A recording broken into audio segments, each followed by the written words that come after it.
I think Dallas, since the 90s, have lacked having a guy like that on each side of the ball that you're basically afraid to lose because you don't want to have to face those guys in the locker room, because losing with them on board is a lot worse than just losing. So you become to the point that it's almost to the point that you don't want to lose because it's not the fact for losing or winning. It's just you're afraid to lose because you got a guy like Michael Irvin and Charles Haley that you got to deal with. And I don't think the Dallas Cowboys have had a guy like that since the 90s. I really don't. I can't think of any that come to mind. You know, I mean, that is an interesting take on it. But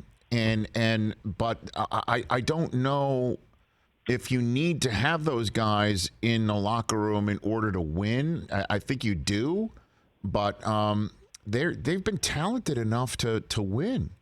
You know, and it's just weird stuff happens to this team. Weird stuff happens to this team. And a lot of that is the coaching decisions. But Jason Garrett said, let's go for it on 4th and 2, and let's go up top. Let's go to Dez. And then all of a sudden, you know, he reaches out for the goal line and he doesn't catch it, and they lose a football game. And strange stuff happens to this team, and I don't know what it is. Romo bobbling the field goal. I mean, the snap, which, by the way, was Bill Parcells' last game in the history in his NFL career. That was the end of Parcells. Really? Yeah, that was his last game as a coach in the NFL. Was the Romo bobbled snap, and so I don't know what to say, other than the fact that there's a serious decision that has to be made here.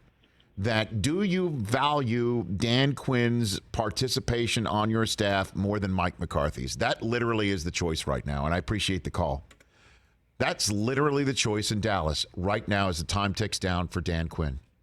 He's got a solid point there about it. I'm just thinking about past Super Bowl teams. I don't know. I mean, do you don't think Dez is that guy? Dez is not that guy? Dez kind of had a certain edge to him that you didn't. You're right. But I feel like each great team has to have, and Chris, your team has had the most success. Did the Patriots have that type of guy in the locker room right now? Well, Brady's that guy. I mean, like, I don't think Brady was the yeller screamer, was he, or was he? You just didn't want to see him, just man. On the sideline, I guess. I'm not sure back in those days. I mean, if you look at the guys with the tenure on the Patriots right now. You had Ronnie Harrison on your team, right? Yeah, but it's like Matthew Slater now. It's Devin McCourty. It's Dante Hightower. Sometimes you just don't know who those guys are, I guess is what I'm saying. Like the Cowboys could have that guy right now. I don't know. Maybe it could be Randy Gregory. Could be Micah Parsons, I'm hoping it will be Micah Parsons going forward. Who's like the veteran? It would be Tank Lawrence would be like the vet guy. It might be him. You know who it should be? It should be Zeke. Yeah. That's who it should be. Yeah. And I just don't know whose personality it is. It should be Dak, too.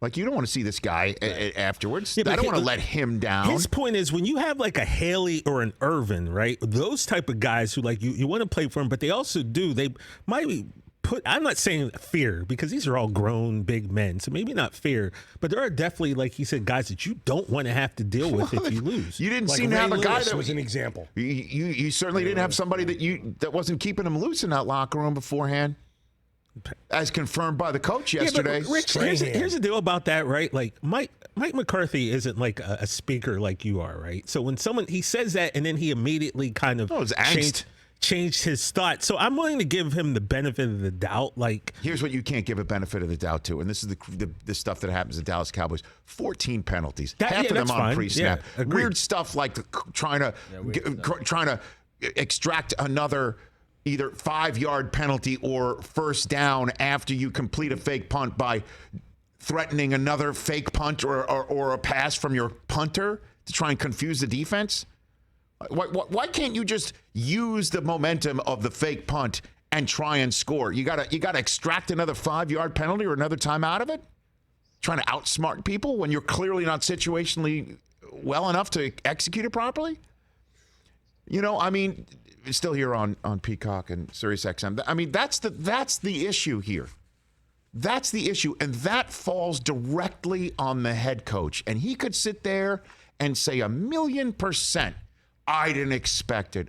That's not something that we do here. We practice it. We had a great week of practice. But then you go out in the game after halftime and the first possession, you stay on schedule with your first 2 offensive snaps, and then the next 2 are false start penalties. Yeah. And then there's injuries, and there may be backups, and then, this, that, the other thing. But it doesn't happen to all the other teams. Didn't happen to the Rams. And it's very simple in this world. You blame this on the coach, you blame that on the coach. Who else are you going to blame it on? Because you're not firing Dak, and you're not firing Zeke, and you're not firing Cooper, and you're not firing Parsons, and you're not firing fill in the blank. You could keep going. Diggs, the whole thing. They're very talented, and they should not have a performance like they had on Sunday.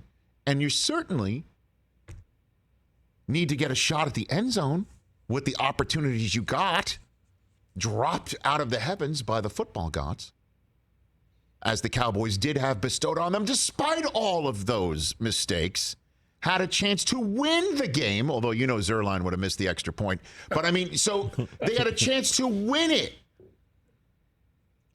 That was the and fourth from the quarter, 40-yard line, chose to run it and get one more shot from the 24, as opposed to 2 from the 40, and you got 0 in the end. Because you're trying to be what?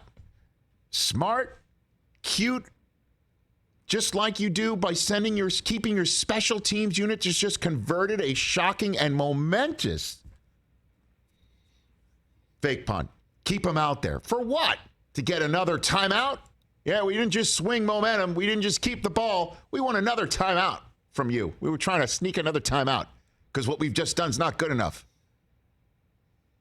So funny, Rich. You're saying all these things about the Cowboys, and I was thinking, didn't we just have this conversation about the Lakers?